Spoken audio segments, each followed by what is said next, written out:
지금 주식 앱을 열기가 무섭다는 분들이 많습니다. 계좌를 보면 숫자가 빨갛게 녹아내리고 있는 느낌이 들죠. 하루 만에 큰 폭으로 떨어지는 장을 보면 누구라도 겁이 납니다. 하지만 시장에서 오래 살아남은 투자자들은 한 가지 공통된 말을 합니다. 시장이 가장 무서울 때가 오히려 공부할 때라는 말입니다. 오늘은 그런 시기에 꼭 알아야 할 투자 도구 하나를 아주 쉽게 설명해 보겠습니다. 이름은 ETF입니다.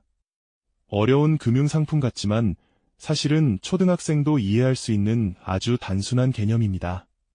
ETF라는 말부터 어렵게 느껴질 수 있습니다. 하지만 뜻을 풀어보면 생각보다 간단합니다. 상장 지수 펀드라는 말인데 쉽게 말하면 여러 회사의 주식을 한 번에 묶어놓은 상품입니다. 여러분이 김밥을 하나 산다고 생각해 보세요. 김밥 안에는 여러 재료가 들어있습니다. 햄도 있고 계란도 있고 시금치도 있고 단무지도 들어있습니다. 그런데 김밥을 먹는 사람은 재료를 하나씩 사지 않습니다.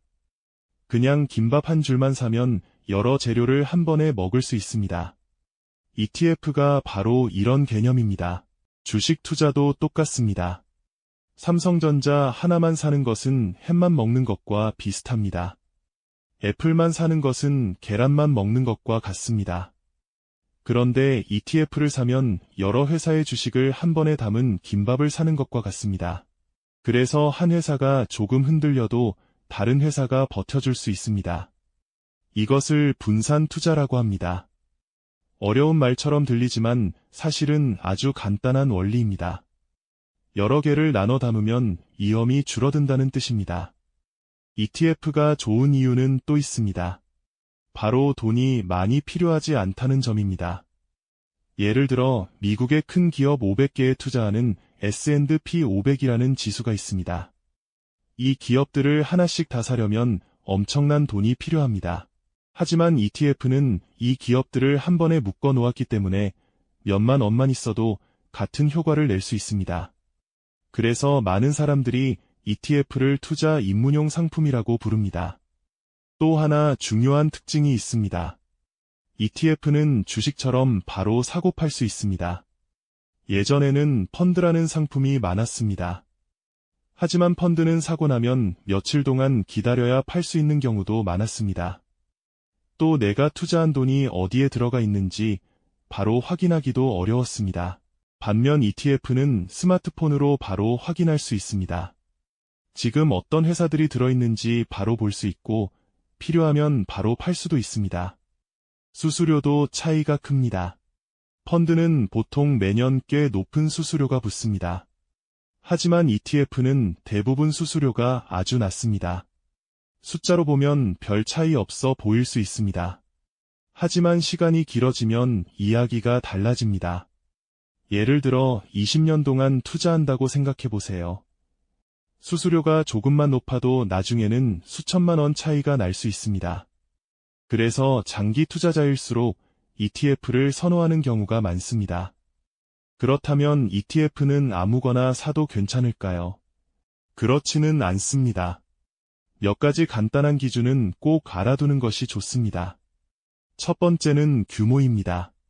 사람들이 많이 투자한 ETF를 고르는 것이 좋습니다. 규모가 큰 ETF는 거래가 활발하고 안정적입니다. 두 번째는 수수료입니다. 같은 내용이라면 수수료가 낮은 ETF가 유리합니다. 세 번째는 거래량입니다. 거래가 활발해야 사고 팔기가 쉽습니다. 여기서 많은 사람들이 한 번쯤 고민하는 것이 있습니다. 바로 레버리지 ETF와 인버스 ETF입니다. 이름이 멋있어 보이고 수익이 크게 날 것 같아서 관심을 가지는 경우가 많습니다. 하지만 초보 투자자에게는 매우 위험한 상품입니다.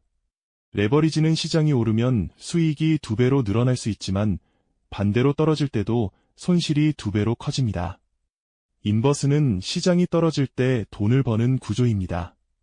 단기 투자에는 쓰일 수 있지만 장기 투자에는 적합하지 않습니다. 특히 처음 투자하는 분들은 일반 ETF부터 시작하는 것이 훨씬 안전합니다. 또 하나 많은 사람들이 궁금해하는 것이 환율입니다. 해외 ETF에 투자하면 환율 영향을 받습니다. 어떤 사람들은 이것이 위험하다고 생각하기도 합니다. 하지만 장기 투자에서는 꼭 나쁜 것만은 아닙니다. 위기가 오면 보통 달러가 강해지는 경우가 많습니다. 그래서 주식이 떨어질 때 환율 상승이 손실을 일부 막아주는 역할을 하기도 합니다. 이것을 투자에서는 방어 효과라고 부르기도 합니다. 그렇다면 ETF 투자는 어떻게 시작하는 것이 좋을까요? 가장 간단한 방법은 세계 경제 전체에 투자하는 ETF부터 시작하는 것입니다.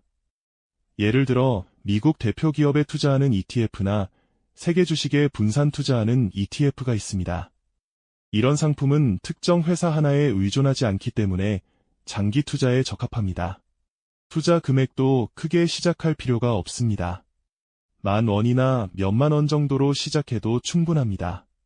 중요한 것은 금액이 아니라 습관입니다. 꾸준히 투자하는 습관이 생기면 시간이 지나면서 자산이 조금씩 쌓이기 시작합니다.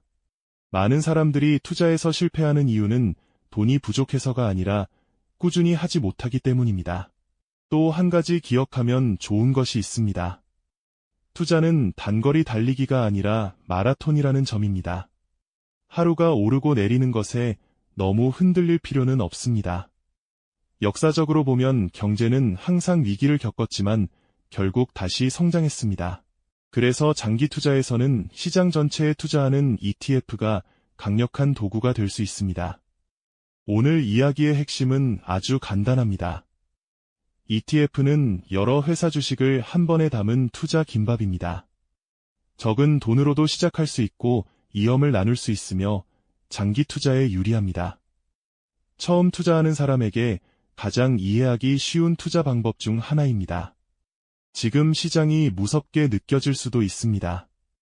하지만 이런 시기에 공부하고 준비한 사람들은 나중에 훨씬 더 좋은 기회를 잡을 수 있습니다. 오늘 내용을 한번 다시 떠올려 보시고 ETF가 어떤 구조인지 천천히 이해해 보시기 바랍니다. 작은 금액으로 시작해도 괜찮습니다. 중요한 것은 첫걸음입니다.